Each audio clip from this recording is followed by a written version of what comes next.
Hey everybody, this is Eric Porter from Sea of Tranquility, and I'm bringing you a concert review.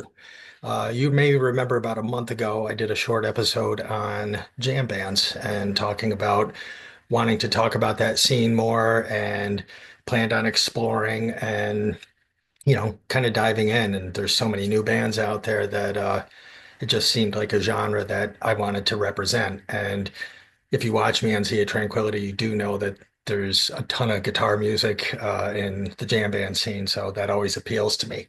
So anyway, I went to see a band called Spafford, and I went. This was this past Friday in Saratoga Springs at a place called Putnam Place. And we're lucky that we have a number of these venues that cater to this music. We have Lark Hall in Albany, Cohoes Music Hall, and Putnam Place are probably three of the places or venues that have the jam bands on a regular basis, and they do seem to come through quite often. So definitely plenty of opportunities. But Spofford is a quartet. Like I said, they're from Arizona.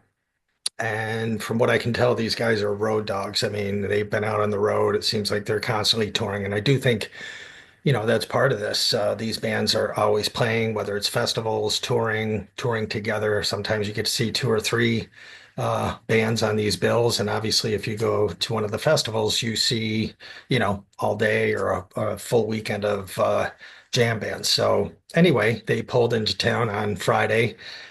Went with my buddy Danny Noakes, and I wanted to hear guitar jams, and that's exactly what I got.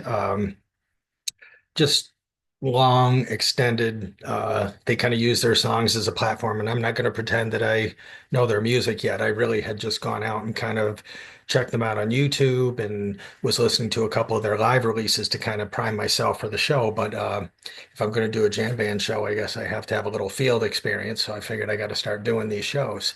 Uh, Real high energy, long, lengthy jams. And like I said, the place was packed, really good crowd that just really grooved with the band from start to finish. So, as I said, they're a quartet. We've got Brian Moss on guitar, Sean Gordon on bass, Nick Takchik on the drums, and Corey Scheckman on keys. And I do have to say, Scheckman and Moss were terrific together.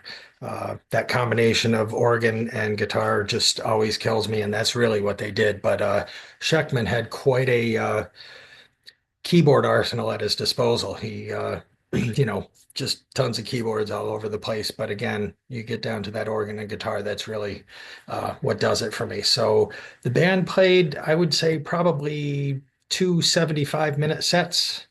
Again, using kind of the songs as a platform. There weren't a lot of vocals, they kind of do the song and then they kind of launch into these jams that are very high energy at times. Other times they bring it down. Maybe you get that kind of more psychedelic thing like Pink Floyd, and then you get like a dance electronica vibe at times. But really good. And one of the things I noticed from checking out their live shows, and I think this is fairly common with a lot of the jam bands in the genre, because I've seen Humphreys McGee do a lot of covers. So they did two covers.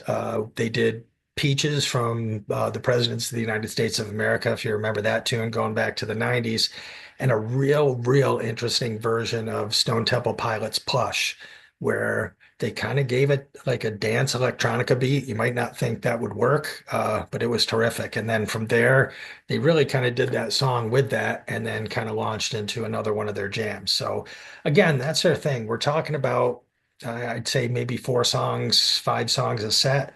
So I had set one had America, Windmill, Peaches, the cover, and then Motel 6. Band probably took a 20, 30-minute break. They started around 9, and then came back out, opened with Plush for the second set. Electric Taco Stand, which I think is one of their fan favorites because I've noticed that on a lot of the shows that they've done. Dirt Bath, and then they came out for an encore for the reprise. So like I said, these guys are out touring like crazy, but all I can say is with my limited exposure to these guys, I thought they were terrific. I thought the vocals were good, minimal, and that's me. I'm going to be looking for the instrumental stuff for the most part. But they really captured me, and can't say that I was bored. I can't say that things went on too long because they really seemed to have that good dynamic of being able to know when to bring things up, when to kind of bring them down. I got the sense that their drummer was the guy that was cueing them. You could kind of feel the drums changing things up as they maybe kind of transition from a slower to a heavier section. And the other thing that I'm sure anyone who follows this genre or doesn't, they had a great merch table. I mean, the artwork, they had some posters, nice t-shirts, hats, but the artwork is so important to this genre. I mean, you see all the bands have really good stuff. So I did want to say that I think a lot of prog bands would like these guys. I mean, they were musically great, very good players, and obviously I was focused on Sheckman and Brian Moss, the guitar and the keyboard player, but really good players, fiery playing, and there's really hard to ask for anything more than, getting a ticket to a show and getting to see, geez, I mean, I was there, it was probably 3.5 hours with, let's say, maybe a half-hour break in between. So nothing to complain about. And I did, if you're interested in this band, go out on YouTube, check out their videos. You can actually see a live stream of the show I saw. Again, that was March 14th at Putnam Place in Saratoga. But I believe the following night, on Saturday, they were playing in Portland, Maine. That one also had a live stream. And go support these bands. You can buy their music, Bandcamp, download their live shows. Most of these bands offer their live shows on their websites or some other spot. So really, check them out. I would highly recommend Spafford. Great, mostly instrumental, uh, high energy, terrific playing. So hope you enjoyed that review. And there will be, in the coming weeks, our debut for the Jam Band series. So this kind of goes right along with that. Pete and I will be kicking that series off. And we're going to kind of go into maybe history of, let's say, 4, maybe 5 episodes that are kind of maybe breaking it down by the decades, 60s, 70s, 80s, 90s, and onward. But my real goal is bands like this. I want to get the history, go through that, but I do want to focus on the scene that's out there today because there's so much you can catch these bands live. They're always out touring and playing. So hopefully there'll be a good interest in this series and we can give these bands the exposure they deserve. So again, thank you for watching. Um, I appreciate it. And please visit us on the web at www.seaoftranquility.org. We are on Facebook. We are on YouTube. You know the drill all the damn time. Please like and hit the subscribe button and also hit the notification bell so that you can be alerted to all of the content and check out the links below, the Ko-Fi page for channel donations. You have Pete's Cameo page and you have the SOT merch page and membership options. So again, thank you so much.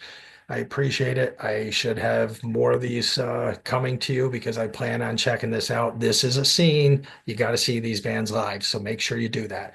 So thank you for watching. Have a great rest of the day, and I'll be talking to you soon on Sea of Tranquility. Take care.